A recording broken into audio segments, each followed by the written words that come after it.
Olá pessoal, hoje nós vamos falar sobre o experimento 4 de dilatação térmica. Eu vou utilizar o livro do Halliday novamente como base para a nossa parte teórica, certo? E aqui eu trago para vocês, nessa imagem inicial aqui da nossa apresentação, um esquema do experimento que a gente está realizando hoje aqui nessa videoaula, certo? Ele é composto por várias coisas. A gente vai ter termômetro, vai ter um ponteiro angular, que é muito importante. Nós temos um tubo de material metálico no qual que a gente vai estudar a dilatação térmica, certo? Ele tem um comprimento inicial, ele está fixo a esse ponto. No momento que a gente aquece essa água aqui, vai gerar um vapor. Esse vapor vai andar por essa mangueira aqui, vai entrar dentro do tubo metálico e começar a sair vapor de água aqui, ou seja, o vapor de água vai aquecer toda essa barra, provocando a nossa dilatação térmica no material, na qual vai ser observada nesse ponteiro angular. Resumidamente, o nosso experimento trabalha dessa forma. Bom, o capítulo que a gente tem como base teórica, né, é o capítulo 18, onde fala de temperatura, calor e a primeira lei da termodinâmica. Mas a gente vai se ater justamente a esse ponto aqui, ao subcapítulo 18.6, dilatação térmica, página 188 do nosso livro Halliday, nosso livro base, 8ª edição. Lembrem disso, certo? Volume 2. Bom, olhando então o subcapítulo 18.6, dilatação térmica, indo lá na dilatação linear, já que o nosso estudo vai ser a observação da dilatação linear de um tubo metálico, né? Se a temperatura de uma barra metálica, ou no caso nosso, um tubo metálico de comprimento L inicial, aumenta de um valor ΔT de temperatura, seu comprimento aumenta no valor ΔL.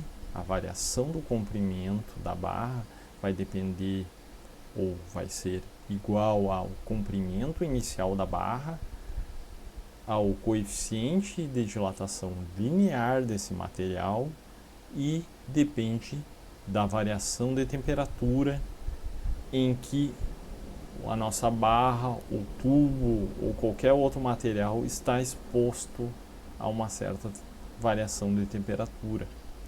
Essa é a equação 18.9 lá do livro. Vamos continuar lendo aqui o texto, onde alfa é uma constante chamada de coeficiente de dilatação linear. A unidade do coeficiente alfa ou do coeficiente de dilatação linear é graus Celsius na menos 1 ou Kelvin na menos 1. Embora a alfa varie ligeiramente com a temperatura, na maioria dos casos pode ser considerada constante para um dado material. A tabela 18.2, essa tabela aqui, mostra o coeficiente de dilatação linear de alguns materiais. Note que a unidade graus Celsius que aparece na tabela poderia ser substituída pela unidade Kelvin. O que essa última frase quer nos dizer é o seguinte, é que uma variação de temperatura em graus Celsius, ou seja, um ΔT em graus Celsius, é o mesmo que a gente observa para uma variação de temperatura em Kelvin, ok? Aqui está a tabela, alguns valores aqui, né, de coeficiente de dilatação linear. Essa tabela está lá na página 189 do livro, né, da 8ª edição do Halliday. Destaco aqui os materiais que a gente vai trabalhar nos nossos tubos: o alumínio, o latão e o cobre. Os coeficientes de dilatação linear são apresentados aqui, ó, nessa parte aqui da tabela. Como eu falei lá no início do nosso experimento, eu tentei fazer aqui um esquema mais ou menos funcional, como a gente observaria no laboratório, certo? A gente vai ter um um frasco lá com um certo volume de água, que vai estar a uma certa temperatura ambiente do nosso laboratório, né? E existe uma tubulação, uma mangueira, né, que liga o nosso frasco aqui, ó, contendo água, até o nosso tubo, no qual a gente vai estudar a dilatação linear desse material, certo? Ou seja, ele vai aumentar, a gente vai observar só o aumento no comprimento dessa barra, sendo que existe, né, uma dilatação volumétrica desse material, ou seja, existe alguma diferença que vai ocorrer, já que é um tubo no diâmetro, né, mas não é o objetivo agora do nosso estudo. A gente vai observar só o comportamento da dilatação linear desse material. Lá no nosso experimento, esse tubo, ele está afixado aqui, ele está ancorado em alguma parte aqui da bancada, né, através de um suporte aqui, e nessa outra parte aqui, né, nessa parte mais próxima da onde vem o vapor de água, ele está apoiado sobre um cilindro, certo? E esse cilindro, conforme esse material for dilatar, ele vai girar, certo? Então, vamos tentar ver mais ou menos o que vai acontecer aqui. Primeiramente, então, vou jogar uma quantidade de calor, né? Vai ocorrer uma transferência de calor dessa fonte quente para essa fonte fria, certo? Uma quantidade de calor Q, né? Então a água vai absorver, né? Esse sistema aqui contendo água vai absorver essa quantidade de calor, né?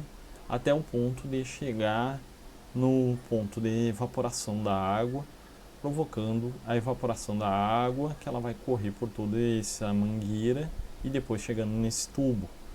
Vou tentar aqui representar tudo que eu tinha falado anteriormente aqui através de uma animação, ou seja, o que vai ocorrer? Aquecimento da água, certo? O vapor vai ser conduzido pela mangueira, vai conduzir também por dentro do tubo e vai sair por essa partezinha aqui do nosso tubo, vapor de água. Observa aqui o que ocorreu aqui, ó, nesses pontos aqui e nessa ponta aqui da barra. Eu vou retornar aqui a animação para vocês tentarem observar. Antes, o meu comprimento inicial da barra era esse aqui, ó. Observa aqui, ó, que com o aumento da temperatura a barra nossa aumentou o seu comprimento, talvez de forma exagerada aqui na animação, mas é só para vocês poderem visualizar. E conforme ela vai aumentando, ela gira um pouco esse cilindro. Esse ponto que antes se encontrava aqui em cima, ele vai, desse cilindro, vai girar até esse outro ponto aqui. Lá no nosso experimento tem um ponteiro aqui, ó, que não consegui representar na nossa animação, mas antes ele se encontrava aqui na vertical, aqui, considerando então o nosso 90 graus aqui, igual a zero, e daqui para cá eu consigo visualizar qual é o ângulo, né, qual foi o ângulo observado devido à dilatação linear desse material. Outro ponto importante aqui para a gente falar, né? Lembra que a gente está, quando a gente vê o gráfico das quantidades de calor absorvidas pela água, né? Nós estamos olhando justamente em algum ponto dessa região onde a nossa quantidade de calor aqui, ó, é sensível à temperatura. Então a quantidade de calor lá é o MC delta T, certo? Isso aqui é do ponto de 0 grau, né, até 100 graus, que é a temperatura em que a água começa a evaporar e então aos 100 graus ela se estabiliza, então por isso que a gente mede a dilatação dessa barra, né, com o vapor da água, ou seja, aqui vai ter vapor e se estabiliza então a temperatura. Então por isso que a gente vai observar lá no nosso ponteirinho ele dilatar aqui, a barra dilatando, a gente vai observar a formação do ângulo e ela se estabiliza, certo? Se estabiliza porque a gente vai estar com essa barra, o conjunto aqui dessa barra com vapor de água, tudo a 100 graus Celsius. Lembra lá que quando a gente tiver vapor mais líquido, a quantidade de calor vai ser a massa de água que a gente vai ter no material e o calor latente de vaporização, né?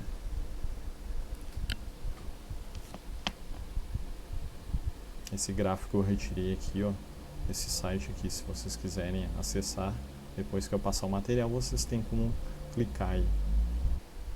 Novamente aqui a nossa imagem esquemática, né, do nosso experimento. Então a nossa barra tem um comprimento L inicial, certo? E o ângulo lá se encontra na vertical, né? A gente vai considerar ele igual a zero. Nosso 90 aqui é zero, ou seja, daqui até aqui tem 90 graus. Então vocês podem observar os valores em qualquer uma dessas escalas aqui. Veja aqui a imagem que eu tirei a foto lá no laboratório, né? O nosso frasco contendo água, com o nosso termômetro, um sistema de aquecimento, a nossa mangueira que vai conduzir o vapor de água daqui, ó, desse frasco aqui, até o início do nosso tubo metálico que a gente está estudando. Aqui, ó, tá a gente não consegue enxergar aqui o cilindro, esse cilindro que eu tentei representar aqui, ó, em que nosso tubo metálico se apoia, mas a gente consegue visualizar facilmente aqui o ponteiro e a nossa escala de ângulos aqui, que a gente vai ter que efetuar a nossa medição. Então, depois de aquecido a nossa barra, o nosso tubo, no caso, ela vai apresentar um novo comprimento, ou seja, um comprimento final que é maior do que o valor inicial, certo? Devido a esse aumento do comprimento da barra, né, a gente vai observar a deflexão desse ponteiro aqui, que me permite a leitura do ângulo, ou do novo ângulo formado aqui, certo? Do novo ângulo final encontrado. Então, aqui eu apresento para vocês, né, lá no experimento o novo ângulo formado, certo? Olha aqui, ó, tô tentando representar aqui nosso ângulo formado, certo? Ele vai depender, esse ângulo aqui vai depender justamente do raio desse cilindrinho onde o nosso tubo se encontra apoiado. Para esse caso do nosso experimento aqui, o raio é de 1,5 milímetros. Ele vai ser importante para os nossos cálculos. Então anota aí esses valores aí, esse valor aqui. O ângulo final está aqui, ó. Eu consigo efetuar a leitura 10, 20, 30, 40, 50 e poucos graus. Depois vocês efetuem essa leitura de forma correta. Eu tenho umas imagens com valor, com essa imagem em zoom um pouco melhor. Então, esse é o ângulo para a temperatura final observada ali. Não foi bem 100 graus, foi 99 graus, certo? Mas isso está tranquilo aqui para o nosso experimento. O material então aqui, ó, nessas duas imagens, se trata do tubo de alumínio. Bom, então nesse slide eu vou reforçar para vocês o quê? Que existe uma relação entre o nosso ângulo θ, do nosso cilindro pequeno em que o tubo se encontra apoiado, e a variação do comprimento da barra. Essa variação do comprimento da barra que eu observo, certo? A variação do ângulo e o comprimento, a variação do comprimento da barra. Como é que eu vou efetuar os cálculos para encontrar a relação entre os dois? O ângulo ali, o nosso raio, que eu já havia comentado, é de 1,5 milímetros para o nosso cilindro. Quando o ponteiro efetua uma variação, saindo no nosso ponto zero até o ângulo final, ele vai fazer com que gire esse cilindro aqui, né, devido ao ponto de apoio que eu tenho quando se encontra aqui na parte superior, né, do cilindro com a barra, com o tubo aqui. Quando aumenta o comprimento dessa barra, ele faz girar, ou seja, ele sai desse ponto, vai para esse aqui, e ele percorre um caminho S, que tem relação com o nosso ângulo. Como é que eu vou calcular esse comprimento S, né, dessa circunferência? Vai ter ligação com esse ângulo, com esse raio. A gente sabe que 2πr, ou seja, uma volta completa, é igual a 360 graus. 2πr é o comprimento S de uma volta completa. Seria isso. Agora, mas eu quero saber só de parte do comprimento dessa circunferência, ou seja, de um comprimento S, que está atrelado a esse ângulo, né, θ ali. Como é que eu vou fazer? Isso aqui é uma regra de 3, então posso fazer o efetuar o produto cruzado, que vai me chegar aqui S multiplicado por 360 é igual a 2πr vezes o ângulo θ que eu observo aqui, ó, que se efetua a leitura lá no nosso experimento. Isolando S, então vai ficar 2πr, o 360 passa para baixo e dividindo, né? Eu posso simplificar 2 com 360, chegando nessa resposta, ou seja, esse comprimento S, né, vai ser igual a πr, R é o nosso raio do nosso cilindro, né, e o ângulo que eu efetuo a leitura aqui no nosso ponteiro, dividido por 180. Esse valor S vai ter relação, ou seja, vai ser exatamente igual ao meu ΔL, ou seja, a variação do comprimento da minha barra, ou seja, o valor final da minha barra menos o meu valor inicial, certo?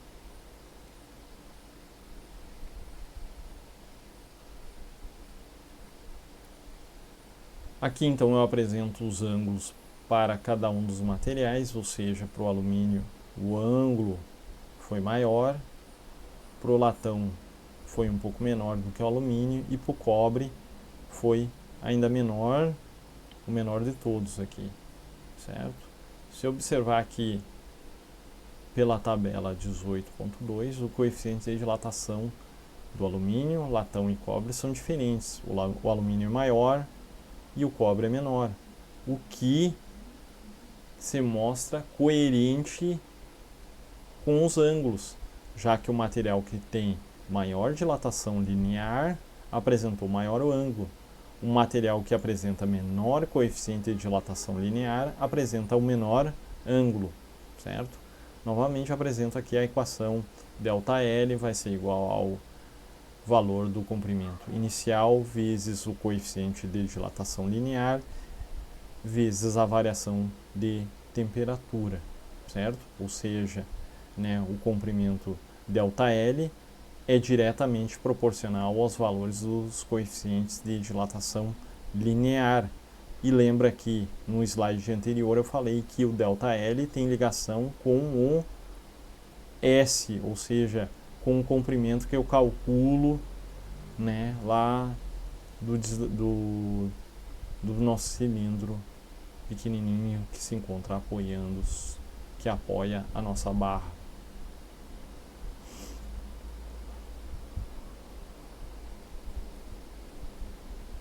Tá, mas quais são os comprimentos iniciais aqui de cada uma das barras? Vocês vão efetuar a leitura do valor L inicial através dessas fotos. Cada uma aqui, ó, eu estou tentando representar para vocês aqui, né? Eu peguei só da parte próxima do final da barra para vocês efetuarem qual é a leitura que vocês têm para o comprimento L inicial de cada um dos materiais, né? Pode ver que o comprimento L inicial é diferente para cada um. Efetuem a leitura, vai existir um pouco de erro, né? Como eu já havia falado no experimento anterior, né? É um erro de leitura, né? Vocês têm que administrar isso aí, né? É comum, né? Sempre vai ter um erro associado à leitura, né? Efetuada por cada uma das pessoas. Todos esses valores de medidas que vocês vão efetuarem para o L inicial vai ser para a temperatura ambiente do experimento, ou seja, para a temperatura inicial, que vocês também efetuem a medição do valor da temperatura nesse termômetro. Observando então essa equação 18.9, ela parece algo recorrente aos fenômenos físicos, né? Se eu parar e der uma analisada, dá para desconfiar um pouquinho sobre ela, né? Ela tem cara de alguma coisa já conhecida da nossa matemática básica, vista tanto no ensino médio quanto agora na graduação. Ela tem cara de uma equação de primeiro grau. Vamos tentar analisar um pouco melhor, tentar ver, tintim por tintim, o que essa equação tem, essa equação da dilatação linear tem a ver com uma equação de primeiro grau, né? Eu peguei aqui um gráfico aqui que eu retirei desse endereço aqui, certo? Onde ele mostra uma equação, um gráfico de uma equação de primeiro grau, né? Para um ponto x1, ponto x2, né? Para um ponto x1 eu tenho a sua f, né? Ou seja, o seu valor de y. Para um ponto x2 eu tenho o seu próximo valor de y2 ou f de x2, né? Existe para essa reta, né, um coeficiente angular, né, que nesse caso é positivo, né, porque a nossa reta é crescente, né? E o valor em que a nossa reta corta no nosso eixo y, ela corta justamente no valor b, ou seja, né, y é igual a x mais b, ou f de x é igual a x mais b. Esse valor b vai estar associado ao ponto em que a nossa reta corta o nosso eixo y ou das nossas f de x. O nosso a, né, vai estar relacionado ao nosso coeficiente angular da reta. Vamos tentar comparar essas equações aqui. Primeiro, eu vou pegar aquele ΔL que está aqui, ó. A variação do comprimento é o comprimento final menos o comprimento inicial. Vou substituir esse termo aqui nessa equação, ou seja, eu vou ficar com L final menos o L inicial, que se tratava da variação do comprimento da barra, vai ser igual ao comprimento inicial da barra vezes o coeficiente de dilatação linear do material vezes a variação de temperatura nosso. Então, pegando esse termo e passando para o outro lado da equação, eu vou ficar com essa que eu estou destacando em amarelo aqui para vocês. O L final vai ser igual ao L inicial, o alfa, variação de temperatura, mais um comprimento, o valor do comprimento inicial da barra. Bom, comparando então essa equação com os pontos que estão aqui no gráfico, o que eu vou encontrar? O A, o coeficiente angular da reta, vai ser igual ao comprimento inicial e o alfa, esse termo aqui da equação, ó.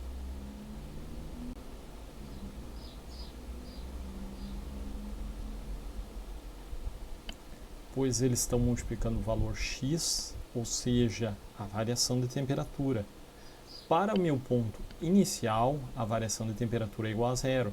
Se ΔT é igual a zero, esse termo some, então o valor do comprimento final da barra vai ser o comprimento inicial, ou seja, o meu valor B da minha equação de primeiro grau, LI, né, comprimento inicial. Quando a minha variação de temperatura for igual a 75 graus, que é o que eu observei no meu experimento, 75 multiplicado por todos esses termos, somado com o comprimento inicial, vai me dar o valor final do comprimento da barra, que vai ser esse ponto aqui, ok?